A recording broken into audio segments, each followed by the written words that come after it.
Hello, good morning. We are Team 6. My name is Sarah Barach. My name is Julia Danny. My name is Emma Karaman. I'm Shivani Jagavarapu. I'm Shivani Kandula. And together we would like to present Project Quintana, a 3-year intervention to advance youth mental health in Madagascar. To give a brief overview of what we'll be discussing today, we will be contextualizing the problem in Madagascar, go over our objectives, and then discuss our hub and node model intervention, go over a stakeholder analysis, and then discuss how Quintana will build long-term sustainable solutions for youth mental health. To begin, we'd first like to discuss Madagascar's youth mental health crisis, where 8 in 10 children are facing some form of psychological aggression at home, with these behaviors often normalized as forms of discipline. And at the same time, Madagascar's mental health systems have a limited capacity to respond, with far fewer providers than there are resources, and the government allocating just 0.53% of total health expenditures to mental health. Accessibility is also a challenge, with road infrastructure very limited and difficulty traveling during the rainy seasons and a highly rural population. And in terms of economic toll, mental disorders are estimated to translate to a loss of nearly $7 million annually for Madagascar. We also recognize gendered pressures are essential context, with many boys and girls taking on caregiving and labor early, and there being a need for family integrated interventions.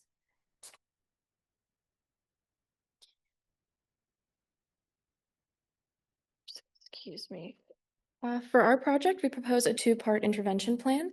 The first component of our intervention consists of a training program that would train community health workers in cognitive behavioral therapy techniques, as well as problem management. We aim to train 741 community health workers on mental health concepts, as well as trauma indicators, which should lead to an increase in understanding in mental health and positive behavioral shifts on the topic of mental health overall. Notable success has been already observed in similar implementation and training programs, specifically referencing the Friendship Bench project out of Zimbabwe. This aspect of our intervention will allow us to address current risk of abuse and trauma in youths due to family dynamics. This component of our project will be part of our 3-year phase-based program intervention.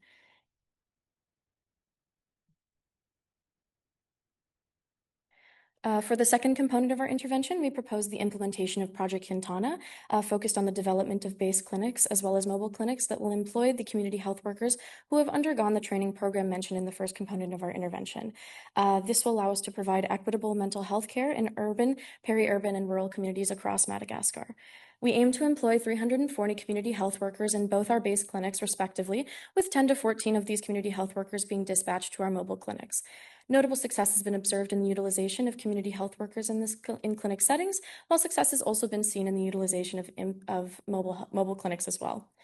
This aspect of our intervention will allow us to address current disparities in mental health awareness and education in light of rising poor mental health outcomes across the country. Once again, this component will be part of our 3-year phased-based implementation plan. Now, our services are built on a treatment and education as prevention approach.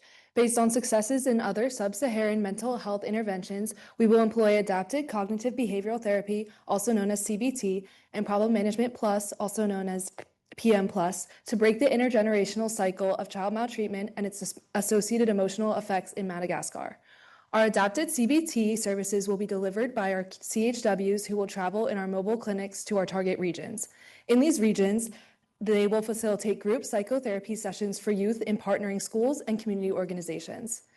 Our team will also expand mental health services so that our target communities have support beyond our visits. They will do so through a ripple training system where traveling community health workers will train lay workers local to our target region, who will then train young adult volunteers. These young adult volunteers will lead creative community interventions such as art workshops to mobilize mental health awareness, strengthen community building, and provide stress relief opportunities for adolescents and youth. To target the adult population of Madagascar, our CHWs will lead individual PM Plus therapy sessions. PM Plus is an intervention that was designed by the WHO specifically to be implemented in communities with a lack of resource who face ongoing adversity. CHWs will initially host PM Plus sessions from our two main community hub centers, but as we expand, our traveling CHWs will provide home PM Plus visits. The goal of PM Plus sessions is to equip parents with the necessary skills to manage life stressors. So our intervention is a hub and node model that is anchored in two core areas that already have established institutional partners. So our first hub is going to be Fianarantsoa, where there is a university and a regional health hospital, which is going to make it ideal for training and supervision as we begin our implementation. Ansarabe, our second hub, is linking the highlands with the coastal and agricultural zones and is going to be a coordination point located near the capital, but not within the capital.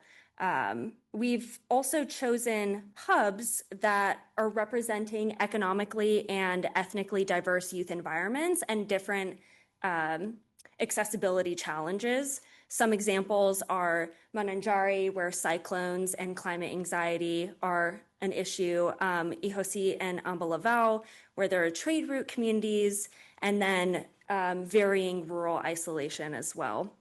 These nodes are going to allow us to test mobile CHW delivered mental health support across these different environments and make the model scalable and equitable.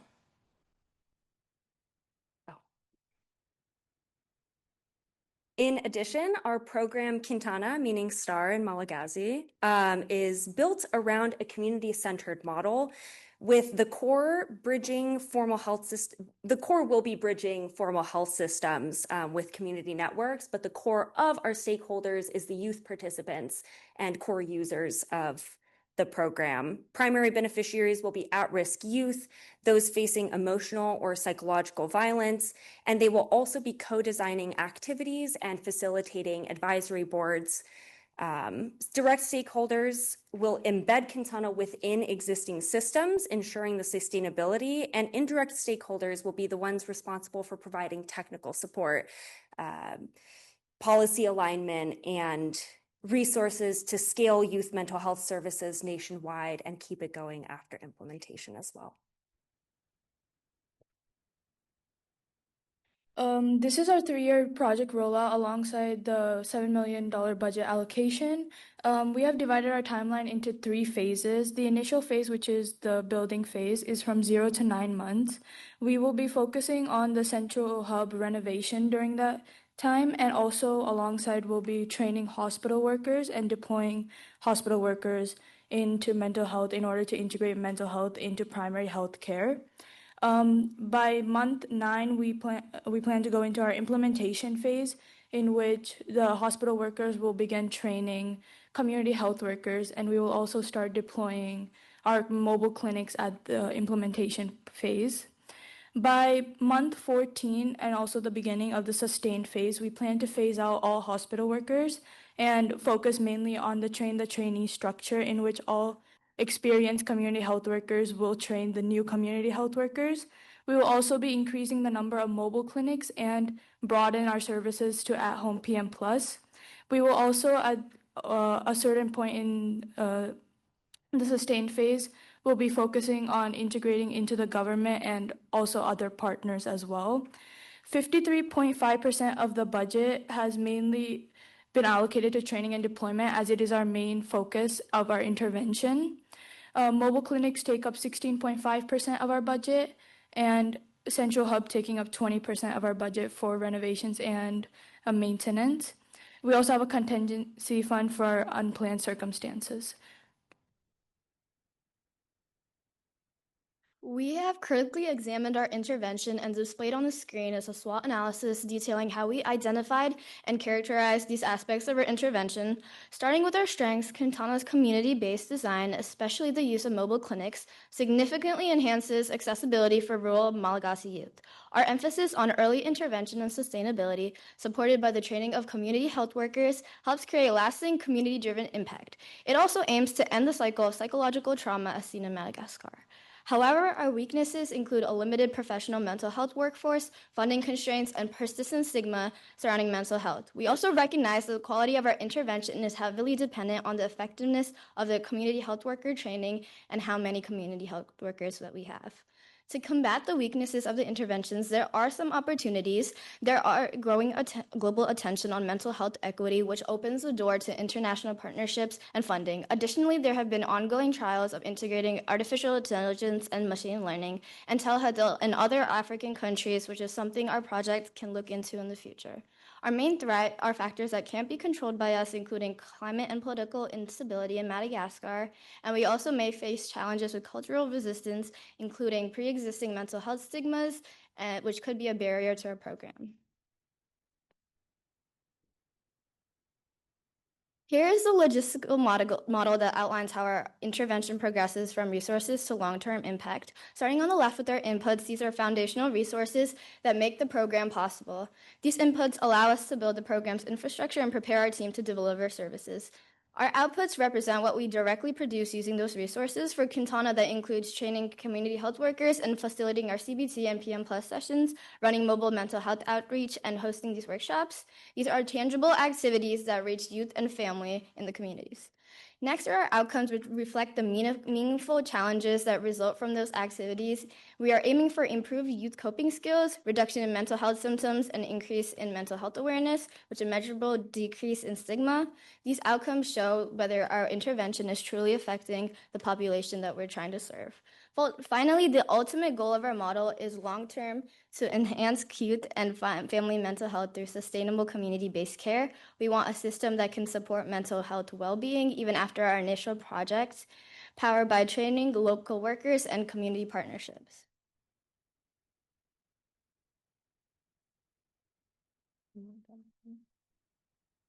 Project plans on impacting a total of 259,350 beneficiaries through the 741 personnel trained. Each community health worker has a target of 350 beneficiaries, which covers the wide demographic of urban, peri-urban, and rural. And we also have cost per beneficiary would be approximately $27. Now, it's clear that the heart of our project exists within our community healthcare workers, so when designing our model, it was important to us that they felt continuously supported. We use research from the USAID on previous interventions in Madagascar to establish a system in which they would feel continuous support. And one way in which they would feel the support is through biweekly supervision meetings where they will have the opportunity to raise concerns and offer suggestions. We also designed a tier CHW system where greater experience correlates to greater rank and pay to sustain continuous motivation in our CHWs. This goes hand in hand with our train the trainee model, where experienced CHWs will train incoming CHWs. The system ensures that the team grows from within, creating a cycle of knowledge sharing and development. To ensure our work extends beyond our project period, we will build relationships with our long-term partners like the Ministry of Health and community organizations who can help manage ongoing funding and administrative responsibilities beyond our 3 years. Our training system also creates long-term sustainability as it equips young adults and youths, especially those in rural areas, with practical skills to practice and spread emotional awareness without our direct involvement. Finally, we'd like to give special thanks to our coordinators, our esteemed judges, and our other presenters. And thank you so much for joining us in lighting the path to make our youth shine.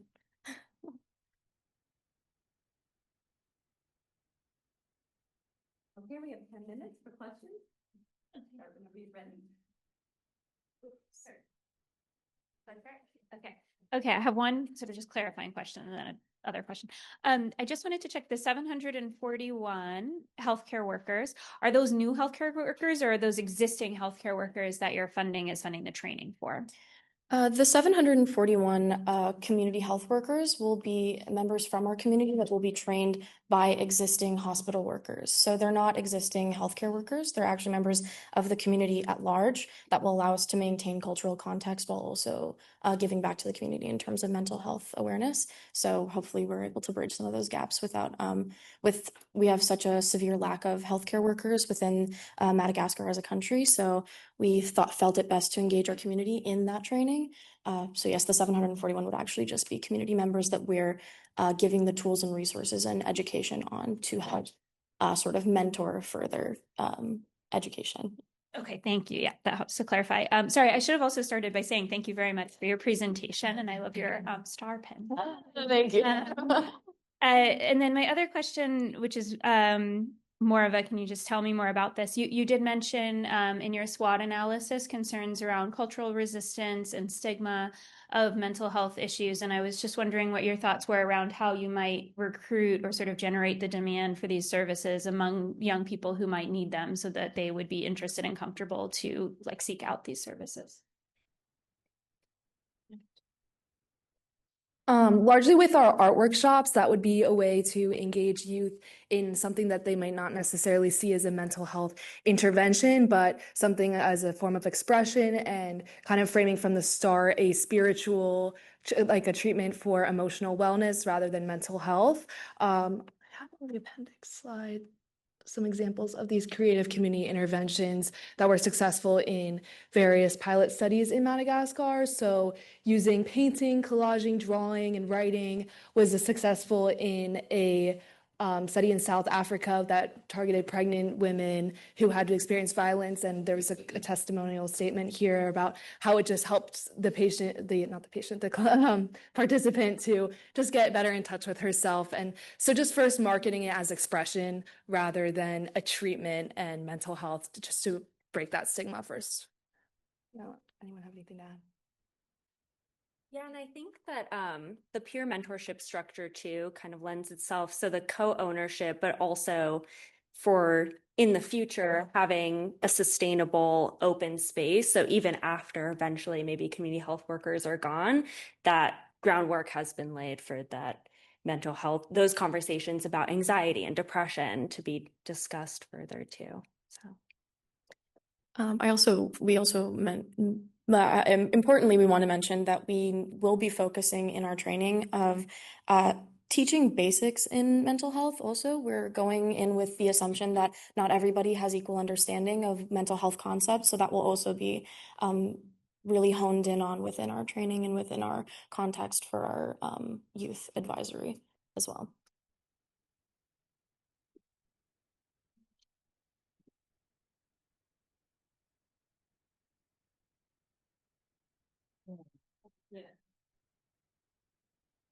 Okay.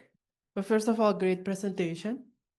I applaud you for hitting on all the key points for a project proposal, starting with your SMART objectives. That was really well done. Your project is quite comprehensive and extensive. So how feasible do you think it is? And if your budget would be cut into half, what would you prioritize? That's a really good question.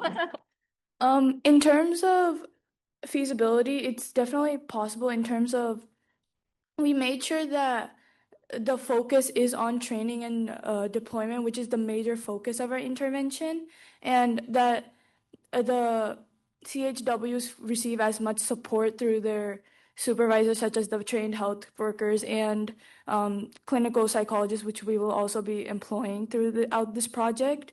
In terms of if our budget was cut in half, I believe we would definitely still be focusing majorly on the training and deployment of CHWs and maybe less in terms of the mobile clinics, but we would still keep them in the fact that we would still need them to go and train the more local CHWs in the areas and the nodes so that we're still covering majority of our bases. Thank you.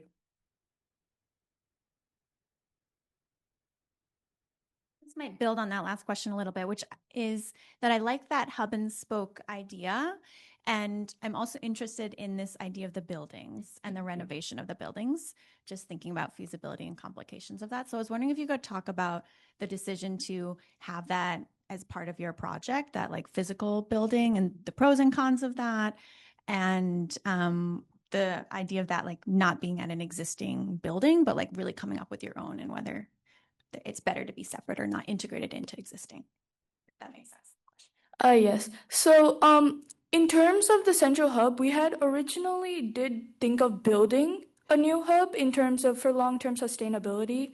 But what we believe is rather than it's like the timeline of it would be better in terms of renovation because it's also more sustainable in the sense where we don't have a major waiting period, and also it would be more better for in terms of the timeline. The main reason for the central hub is to have like an anchoring for the operations and training, and also to have it as a standpoint in mental health so that it's not fully mixed in with primary health care. It will be offered through there, but it will also be that it's its own it's its own specific like healthcare region, which should be focused on as well in its own unique way, and that so that it's like a central area for everyone in case they do need to be there for certain reasons for anything related and in urgent situations as well. Oh, just to add on that, we also really wanted to prioritize the ability for community members to have a place of community within the larger, mostly under-resourced areas. So having these central hubs in these sort of node areas will allow for better camaraderie and community wellness if there is a set place for a community member seeking this particular type of outreach to always have a reference to go back to in the event that possibly they are unable to meet with the mobile clinics or unable to meet with a particular member of staff. They always know that this place will exist and this place is not going anywhere fundamentally. So, yeah. Oh, sorry. One more thing about that. I think that we also have a lot of these discussions about having space where anxiety and depression can be discussed, but this is an intangible concept in a lot of cases. Like, it's conversations that we're having, but I think that there's something really to be said about having a physical location as well. And community health workers are also, they're helping us implement the program, but they're also beneficiaries of the program. If we want to have a community-based intervention, we need to recognize that as well. So there's that. Great, thanks. Any other questions?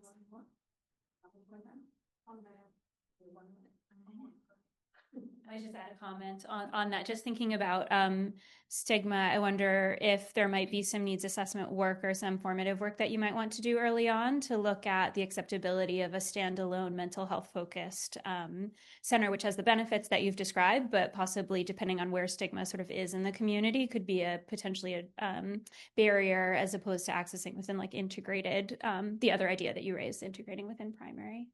Absolutely. We actually plan to initially advertise our clinic as less of a clinic and more as a place of wellness, as mentioned by Emma, more a place of like community and spiritual togetherness on issues that, again, in large parts may not really be defined as mental health issues. So hopefully that will allow us to sort of mitigate that barrier that exists with stigma by sort of promoting it as a community center of wellness rather than this is a clinic, this is a hospital, you need mental health help, so. I am gonna have to stop you. Sure. I appreciate that you had more to say, but we are out of time. Thank you very much. Thank you.